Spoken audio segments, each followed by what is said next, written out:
My name is Savannah Hernandez, and I'm a Turning Point USA contributor, and I actually went in August of 2019 to go highlight the atrocities of the CCP and what they were doing to the people over there, because the people truly were fighting for democracy. Now, here at home in the United States, I do a lot of man-on-the-street reporting. They will burn the American flag. When I was in Hong Kong, they were flying the American flag because, of course, the Hong Kongers wanted freedom. They wanted to be, free from the government's oppression. They were downing facial recognition towers, and it was very interesting to go over there because it highlighted for me what we need to fight against coming here to the United States of America, and how important freedom is, freedom of speech, freedom to criticize your government. I was speaking to Hong Kongers who were actually disappeared by the government because they spoke out. They had family members who would just go missing because they didn't like the facial recognition. They didn't like what Xi Jinping was doing to the people. They didn't like that they were coming in and trying to impede on the autonomy of Hong Kong. So very important to go over there and for Americans to focus in on what is happening in China. I wasn't in college at that point, but I was just graduated. So I did get to speak to a lot of these younger kids who were, taking time outside of school to go march, to go push back, to go fight back against the Chinese police that were coming in and trying to crack down on these peaceful pro-democracy protests. And if you look at the next generation that is being raised, they think that communism is a good thing. They think that socialism is a good thing. You were talking about how the Chinese have, infiltrated our schools.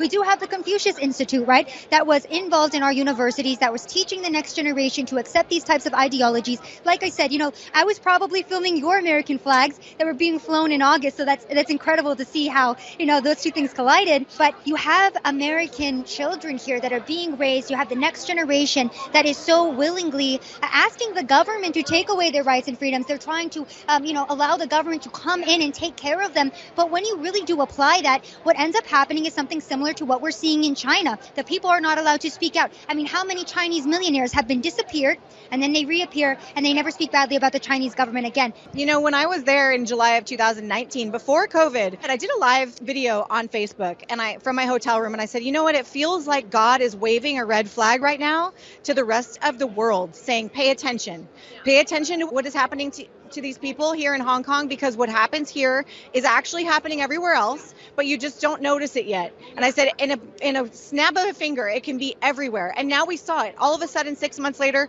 we had COVID and everything shut down. And all of a sudden, the entire world became the CCP. You couldn't speak. You couldn't go where you wanted. You couldn't do what you wanted. You couldn't even take care of your own medical care. It really does happen that fast. People need to pay attention. My name is Carmen Estel. I'm from Southern California. Yeah, I did go to Hong Kong in July of 2019 to document what was happening there against the CCP, and it was an experience I will never forget. What made you want to go to Hong Kong and support the Chinese people's fight against the CCP? Why, as Americans, need to stand with the Chinese people to fight against the CCP? Well, we saw what was going on in Hong Kong in the summer of 2019, like you did, Savannah. I was with a group called Patriot Prayer at the time, myself and my partner, Joey Gibson, who we were on your show once. We went over there to document what was happening because not a lot of journalists were going there. To document it and to really bring home the message of what was happening there, because not a lot of American reporting was happening.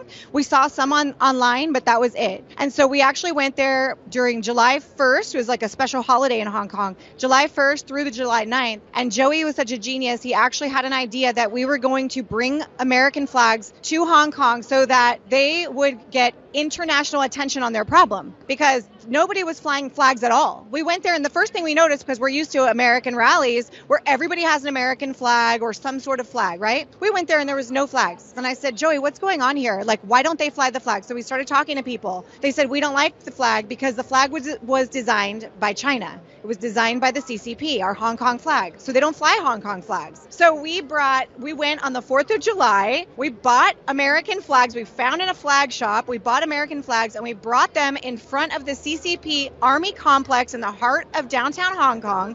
And we flew them on the 4th of July in front of the CCP Army complex. And we thought, okay, well, we're probably going to die today, but that's okay. We didn't die. We flew our American flags. And then later on, we went to a rally. There was 10,000 praying mothers. It was a rally for 10,000 praying mothers. They were praying over all the Hong Kong students that were protesting. And we flew American flags up above the rally so that everybody could see and all the news media could see. They were a little bit scared. A lot of the protesters were scared. They thought, why are you bringing this here? Are you guys with the CIA? They asked us. And no, we educated them. We said, if you want international attention on your problem, you need to fly the American flag. You have no flags. You need to fly the American flag because it stands for freedom. It is the beacon of freedom that everybody worldwide recognizes. So we educated them on that and they started flying it. And we were featured in Breitbart magazine 2 weeks later.